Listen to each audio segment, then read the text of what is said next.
Ya, jadi kalau saudara amati betul ya, masyarakat Ambon itu sudah tidak lagi takut sebetulnya ya.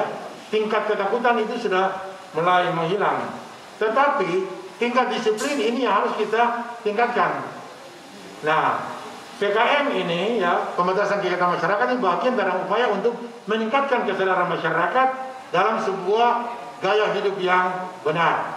Ya, jadi keluar kemana-mana pakai masker, kemudian jaga jarak, kemudian cuci tangan dan sebagainya, itu menjadi standar normal dalam kehidupan kita nanti ini. Masih ada lagi? Nona, silakan. Terima kasih Pak. Jadi saya mau bertanya ini terkait dengan contoh yang Bapak gunakan sebagai Pasar Mardika itu digunakan sebagai contoh new normal. Kalau saya boleh tahu Pak, mungkin Pak bisa kasih penjelasan sedikit terkait dengan alasan sampai pada akhirnya Pak mengambil Pasar Mardika selaku contoh yang nantinya akan dilaksanakan beberapa pekan ke depan atau mungkin beberapa hari ke depan, karena kita kan sama-sama tahu bahwa Pasar Mardika itu kan juga termasuk zona merah untuk Kota Ambon. Seperti itu Pak. Terima kasih Pak. Iya, karena dia zona merah, jadi itu harus menjadi perhatian khusus. Satu ya.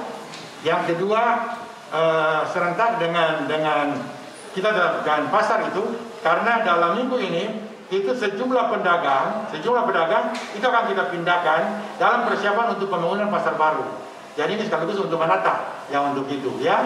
Jadi hari ini sepertinya besok itu juga undian untuk sejumlah pedagang yang nanti akan relokasi ke pasar-pasar sementara, baik itu di Paso, baik itu di Benteng, baik itu di Tantui, kemudian di Wara ya, semua itu nanti kita akan dorong semua supaya lalu kawasan pasar itu betul-betul bisa jadi daerah percontohan untuk itu.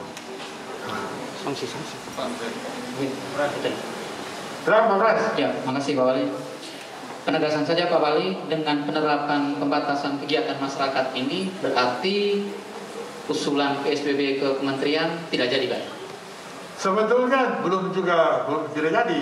Ya, jadi kalau PSBB itu kan dia kewenangan daripada pemerintah pusat. Ya, sambil menunggu itu dalam kajian dari pemerintah provinsi selaku kepala daerah, saya rasa ini kota harus lebih awal kita mengambil langkah. Tidak perlu kita tunggu lagi dalam kebijakan daripada pemerintah pusat. Untuk kepentingan kita sendiri, menurut saya undang-undang memberikan kewenangan kepada kita untuk menetapkan ya dengan peraturan tersendiri supaya jauh lebih menguntungkan bagi kepentingan rakyat dan masyarakat kita.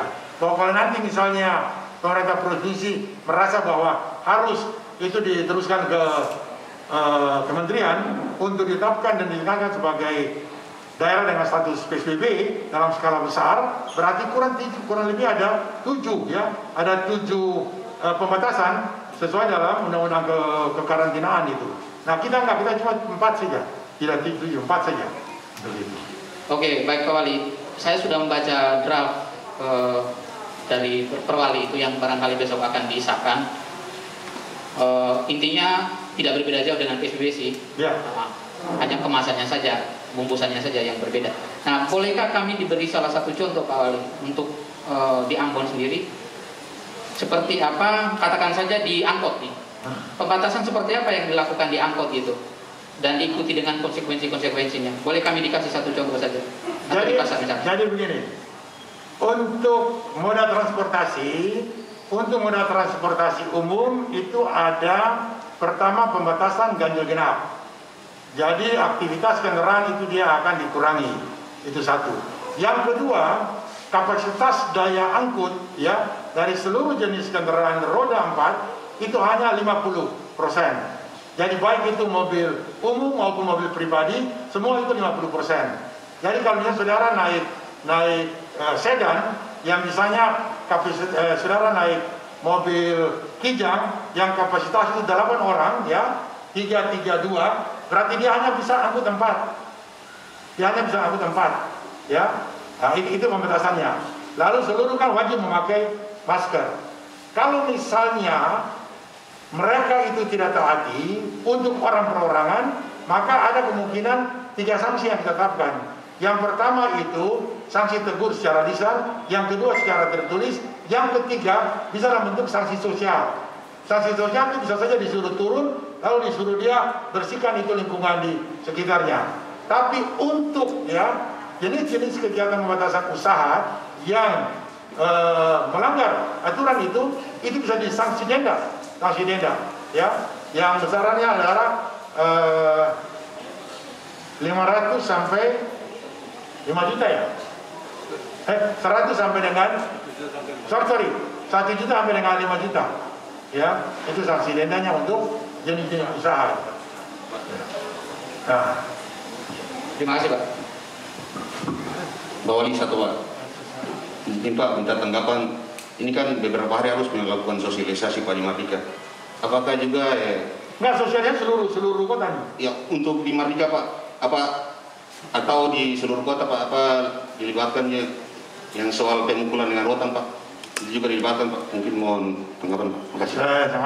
Saya ada ketentuan banyak pukul. Ketemu pukul dengan suara saja. Ya, nggak ada pukul dan rotan. Jadi kemarin kan juga itu kan ada viral yang beredar, ya, bahwa ada beberapa anggota kita yang pakai rotan. Sebetulnya itu kan cuma untuk pembelajaran saja, bukan dengan sanksi penganiayaan sama sekali enggak. Cuma di sempat itu viral. Nah, cuma ada hal yang menarik, saudara tahu apa? Itu reaksi publik luar biasa memberikan dukungan kepada polisi. Luar biasa. Saya ikuti betul itu sejumlah guru besar di Unpati itu memberikan dukungan ya kepada aparat kepolisian yang mereka ditegur oleh Mabes. Tidak boleh itu dilaksanakan begitu. Tapi masyarakat kota ini memberikan apresiasi dukungan, ya. Bahkan itu ada sejumlah guru besar mengusulkan untuk Fakultas Hukum perlu bentuk tim hukum untuk mendampingi mereka, karena mereka betul-betul itu untuk menegakkan. Sebetulnya memang budaya Ambon ini kan mesti tegas, ya, tegas dan keras sedikit. Akan dia begitu, ya. Kalau saya orang Batere, ya, nah, jadi itu tidak bisa diterapkan sebetulnya kebijakan yang ada di Jawa, nggak bisa cocok dengan kebijakan yang ada di Ambon, ya. Nah, itu kira-kira begitu. Masih ada lagi? Jelas ya? Jelas Pak. Ya, saya rasa begitu. Nanti besok pagi itu kita ada acara di pasar untuk itu sekaligus sosialisasi. Nah, minta teman-teman juga bisa ikut sama-sama untuk itu. Nah, saya rasa begitu ya. Terima kasih atas kehadiran Bapak.